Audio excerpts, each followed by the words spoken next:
廚師啊！你係一級廚師？就算係咁啊，你都冇理由走嚟我哋谷下樓呢度搞破壞啫。我當然有權咁做啦。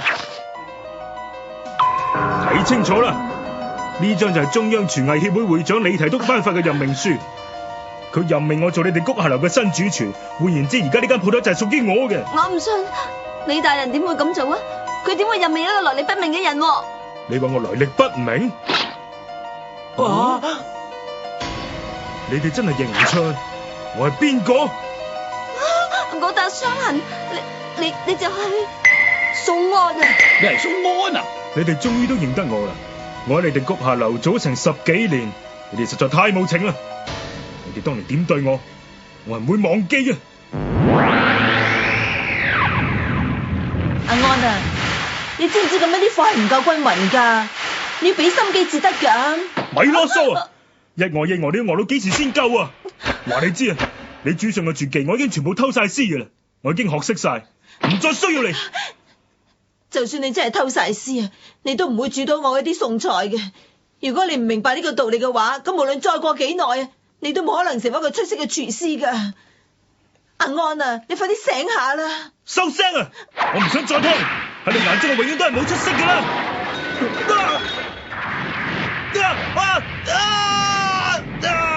阿安，你點啊？嚟啊！我幫你敷啲藥先啊！行開！我同你已經再冇關係啦！阿安，自從我受咗傷之後，我要面對幾多痛苦同埋辛酸，你哋班人根本就冇可能感受到。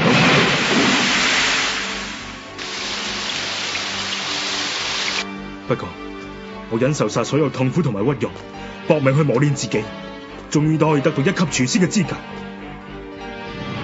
我曾經發誓，一定要將谷下樓喺你哋手上搶過嚟。太過分！你簡直因咗神報。媽媽為咗將你培育成才，佢嘥咗幾多心血，你又知唔知啊？仲有，媽媽喺死之前仲口口聲聲提緊你，仲好擔心你啊！唔使再講啦，四川仙女佢已經唔喺度，而家谷下樓就應該由我嚟接管。唔好啊！行開啊！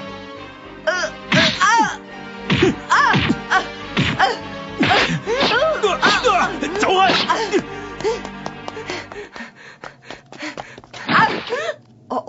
我絕對唔會俾你搶走我哋谷下樓嘅。有此理！停手！回避！李提督大人駕到！佢就係李提督啊！係李提督。原來李提督大人。小人有失遠迎，請大人恕罪。小人就係提督大人任命嚟做谷下樓大廚嘅，我叫做蘇安。冇啦，咩希望都冇啦。媽媽嘅心血。你就係蘇安？係。蘇安，我諗你一定係有啲誤會啦。吓？乜你以為我做事會咁馬虎嘅咩？我都仲未能夠確定你嘅實力，又點會貿然對你委以重任？嗰份任命書都仲未曾有我嘅蓋章，所以你仲未有資格做谷下樓嘅新一任主廚。大人，你嘅意思係我會唔會任命你為新嘅谷下樓主廚，就要等我試過你親手煮嘅餸菜先至決定。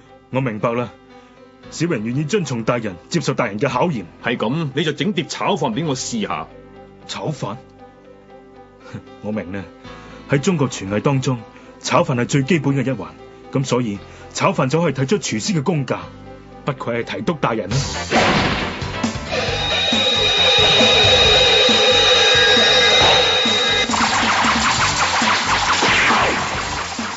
犀利啊！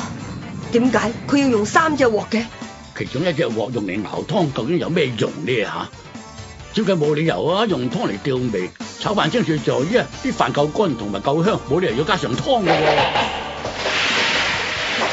你哋班人識得啲乜嘢啊？佢究竟係搞乜嘢啊？就算係食盡全世界珍饈百味，最煙尖嘅有錢佬，甚至係最著名嘅食家都會為之驚嘆。我蘇安嘅廚藝已經可以講得上係出神入化。哎呀！炒飯材料啊，同上湯米埋一齊炒做配菜，然之後再同啲飯一齊炒啊！咩話？咁樣炒飯都得嘅咩？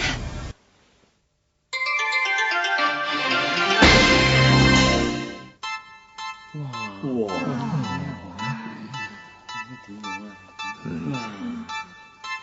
哎呀，出嚟啦，哎呀！特別咧。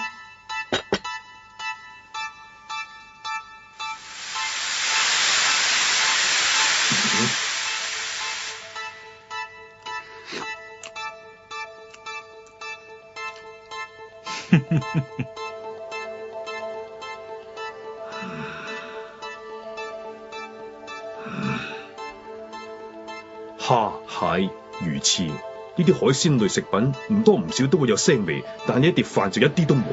佢究竟點整嘅呢？簡直係山海兩種食物嘅合體。炒飯本來只係好普通嘅食物，蘇安竟然可以將佢變到咁豪華，的確係神乎其技。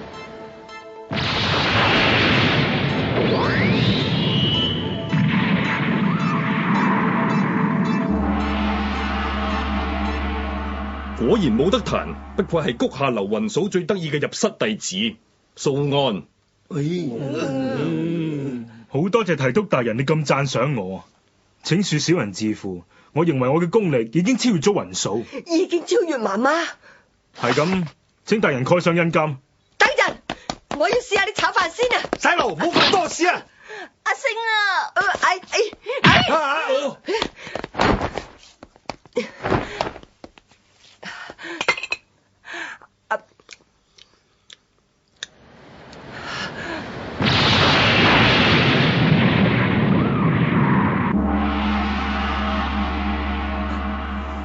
好味啊！竟然能夠將幾樣咁強嘅海鮮腥味完全辟除晒，而且仲可以將海鮮嘅鮮味保留喺芡汁裏面，有一種好特別嘅風味啊！冇錯啦，